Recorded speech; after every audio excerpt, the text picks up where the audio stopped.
everyone, Daryl Bradley here at the 2020 WCBT Tour Finals, being played at Sherwood Bowl at Sherwood Park, Alberta. What a fantastic, wonderful day we're going to have of some elite 5-pin bowler competition. Some of the best bowlers from Western Canada coming to face off for the coveted title of Tour Champion and their name on their trophy. Here I am sitting with qualifier Brian Askin from Regina. Brian, welcome to the Tour Finals. Here we are under the lights, going to have a great day. Just give me your initial thoughts. How are we feeling? It's just another day of bowling. I think it's a little bit, nerve-wracking knowing that you come all this way possibly for one game, but I'm feeling good though. Yeah. I feel just excited to start. Okay. Now, listen, the last few months, obviously, we've had the COVID-19 pandemic. It's limited the ability to bowl and leagues and tournaments and all that stuff. Have you been able to keep yourself sharp? Have you been playing out of lanes, getting in, or are you coming in pretty fresh? Honestly, just I threw a couple balls before I came here, a couple games or whatnot, but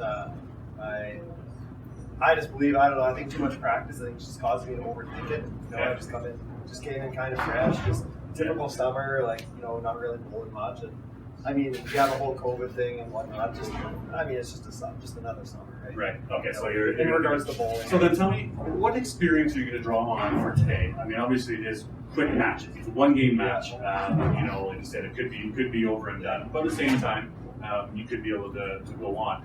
You've had some success this year. At the Autumn Open, you finished in the top 16 and qualified, played lots of matches there. And then in Regina, you finished 4th place, which is a fantastic accomplishment. Some really high average bowlers. You must be able to draw on some of that experience going into today.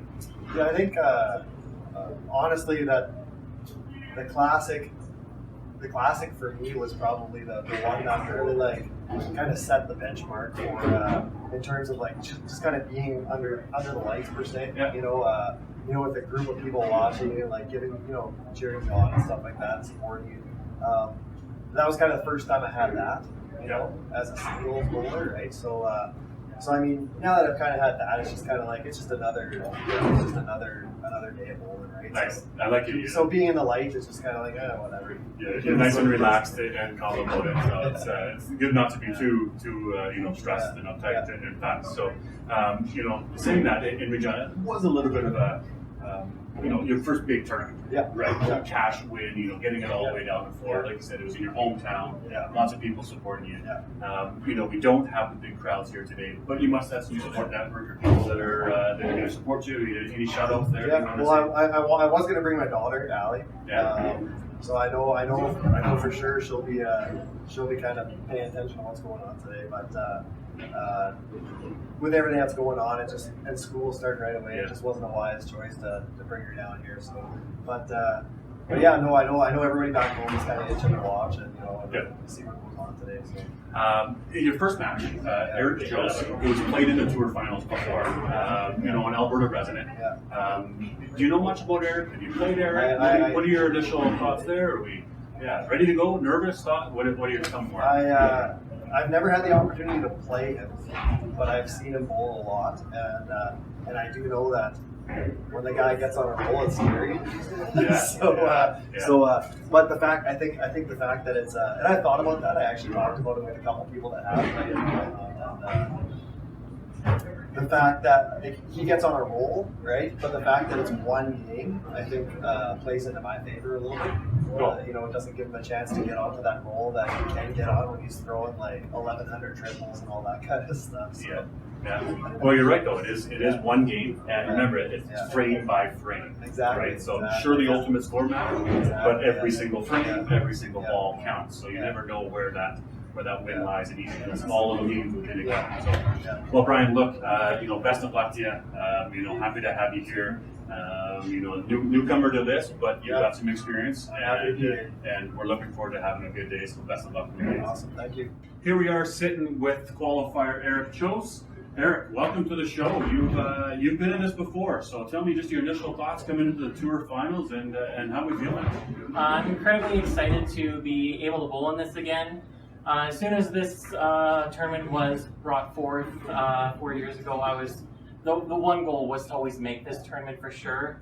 Watching when I was younger, TSNs, ACs, being able to watch those people bowling on camera, that was always the ultimate goal. To have it come back was just an absolute joy to hear. So the fact I've made it twice now is just unreal in my mind. Yeah, that's a good point. So I did mention that you played in this before. Yeah.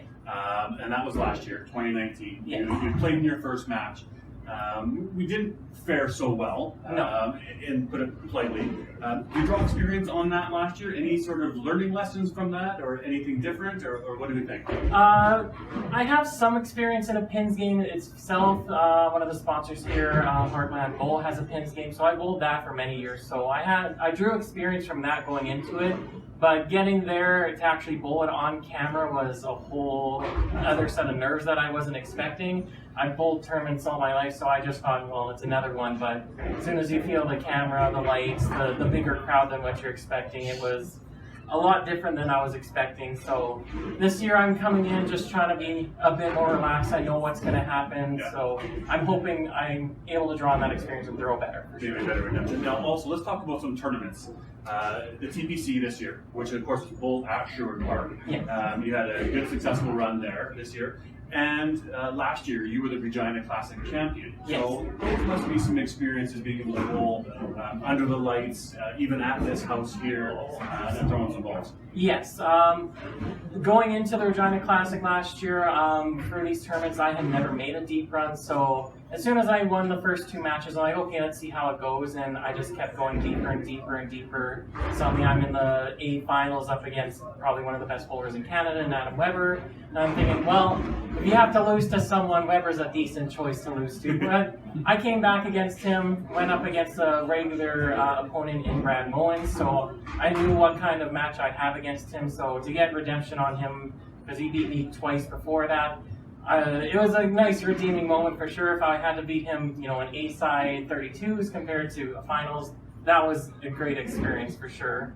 And then this year, despite having the perfect game that I've thrown in this house before, I had never made this cut before, so I started a little slow in my shift. Suddenly, I shot 384 and then a 393. I'm like, well, okay, don't get ahead of yourself. Just keep going as you are. Struggled a bit, and then I came back with a couple more high games, including my 410. So I went into the Sunday, well, I did the exact same thing Regina. It's the same format on Sunday, so I had a lot of experience going deep into there. Unfortunately, I just came a little short against the eventual winner, so I'm able to get a lot of experience in this house, and I feel very comfortable here. That's good to know. So you had mentioned those the large games, the 384s, the 390s, the 400. That's obviously the goal today is to get on a roll and just throw a pile of strikes. So good luck there. Your opponent, though, Brian Askin, from Regina. Do you know too much about Brian? Have you given much thought about what your opponent's doing, or is this all really just about Erik and you to throw your shot? It's all about me. I hope Brian throws well. I never want to wish ill will upon an opponent, but I'm not focused on what he's doing out there. I'm just trying to focus on my shot out there. If I throw my game as best as I can, I believe that I can beat it. Good. Now, Erik, today supporting you. Anybody here that's here close supporting you, or somebody you want to give a shout out to? My mother is here with me. She's started to come to more and more of my tournaments lately, but as soon as I started getting these deep runs, she missed Regina, obviously. She missed the deep run that I made in Red Deer at the Heritage. So she was able to come watch last year, which was incredibly cool to have her in the audience cheering me on when I'm on camera, and to have her here again when she started coaching me as soon as I got into youth bowling. It means the world to me. Awesome. Well, you know what? We're looking forward to seeing you action. I know you can bring some high energy and some good sound to the segment. So we're looking forward to seeing you out there. Erik, best of luck on the tour finals this year, and we'll see you on the lanes. Thank you.